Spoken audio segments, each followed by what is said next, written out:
Welcome to Greenboard Academy. I'm your instructor Jai. In the previous video, we have seen physical states of matter and the topics related to it. So, in this video, we will see some chemical properties of matter and much more. So now, the characteristics of particle of matter means what are the things we have to understand about the small particles of matter. Now, the first is particle of matter have space between them. We have seen in the previous video experiments in that. In that experiment, the salt, sugar and potassium permanganate was mixing in the water and we can't see them after mixing. Why? Where do the particles of salt and sugar dissolve? Where it went? So the answer is there is space between the particles of water. So, the particles of salt, sugar, and potassium permanganate take that place which is empty in water particles. You can see in this image. Now, this red particle is oxygen. This purple is hydrogen. So, it's H2, and this small blue particle is Na, means sodium, and this greenish type particle is chloride. Sodium chloride means salt. So the salt takes the empty spaces in the water particles. So after mixing, we can't see sugar and salt in water. So this proves that there is space between the particles. You can see in the solid here, in solid there is very little space between the particles. That's why they are very strong.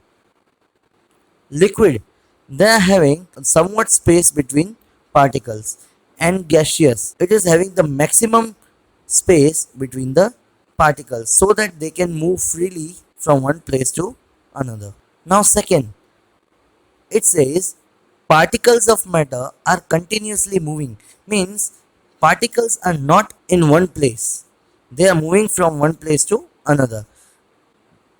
The easiest example of this is fragrance of incense stick.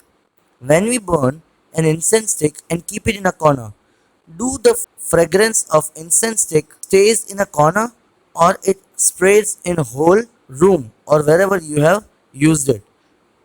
But obvious, it will spread in the whole room. From that we can say that particles are moving. They are continuously moving.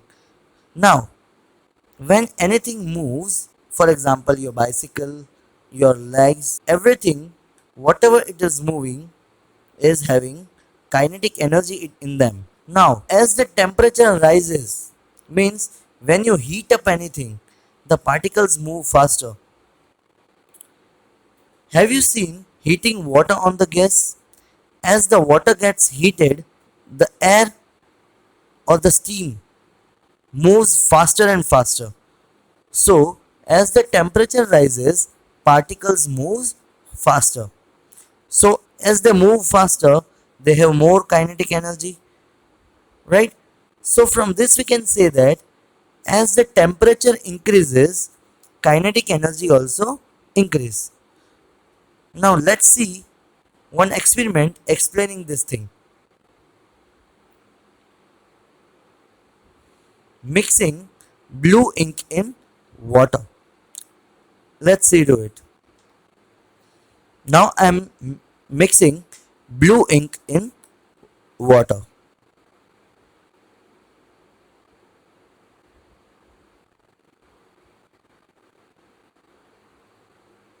You can see how quickly it spread in the water. As I just put one drop of blue ink and it spread very faster. You can see it. Now mixing honey in water.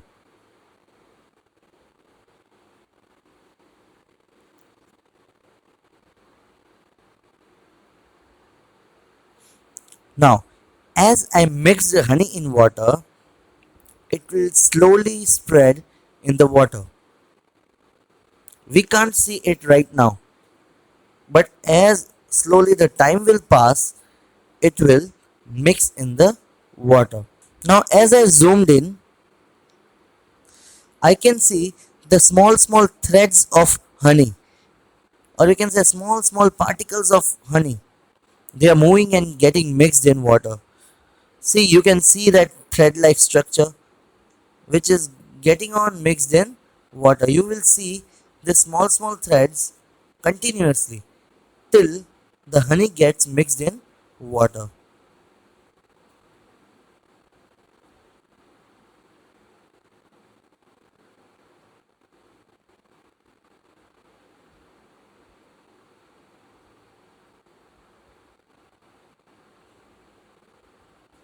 I kept this thing for more time because I want to make you see that how the thread like structure gets mixed in water.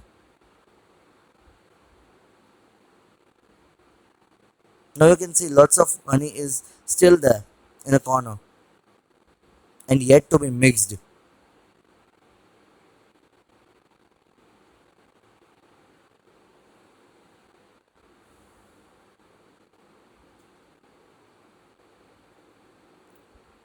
A few moments later.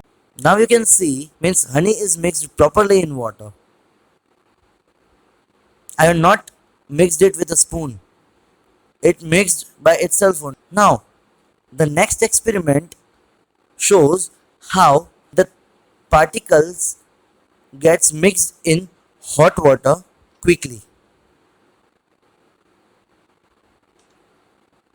Now first I will mix copper sulfate in cold water. Now I have taken cold water in conical flask.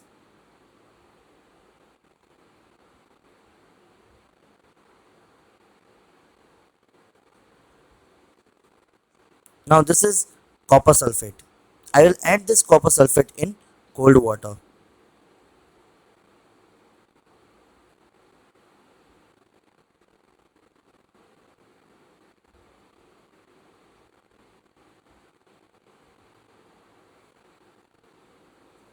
I will try to show you how it is getting mixed in cold water.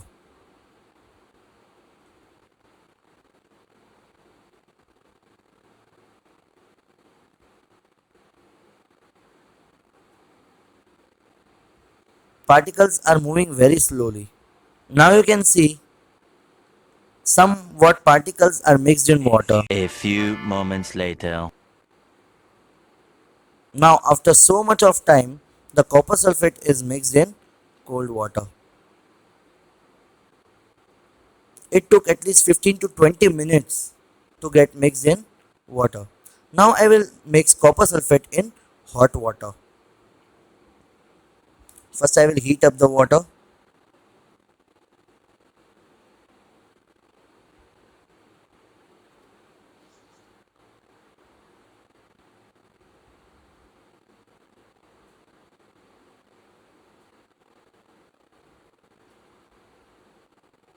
It will take some time to heat up the water. A few moments later. Now the hot water is ready.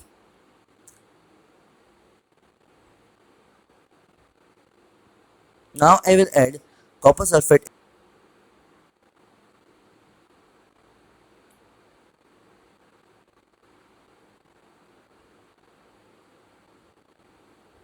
As I will just the copper sulfate in hot water, it will start moving very fast and they will get mixed very faster within 1 to 2 minutes because due to hot water, the particles of copper sulfate will mix faster in water.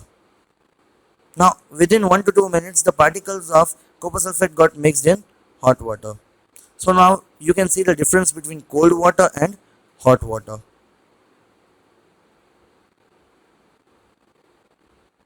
I hope you understood this two experiments.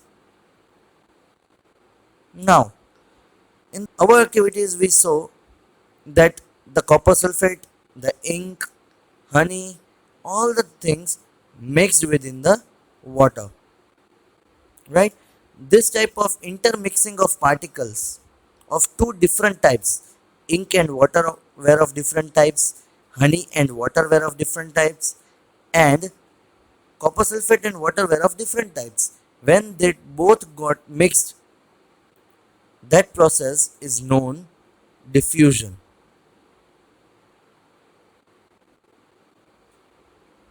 Now, the third thing is particles of matter attract each other. Now, have you tried to stop a single stream of water with your fingers? Will you be able to cut the stream?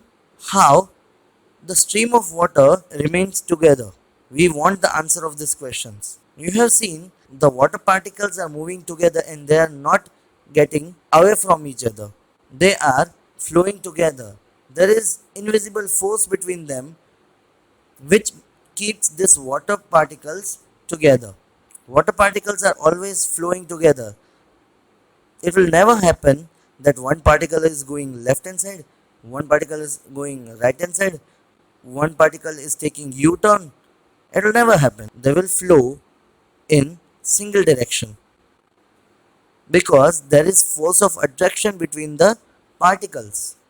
Now, there is a good news for all the viewers. I will be dubbing the videos in Hindi language and Gujarati language, and there will be different channels for them. So, anyone who is not able to understand in English, then there is video for them in Hindi also and in Gujarati also. I hope you understood these three main characteristics of particles. And if this video made easy for you to understand the topic, then please like and share this video, and don't forget to subscribe my channel. Thank you.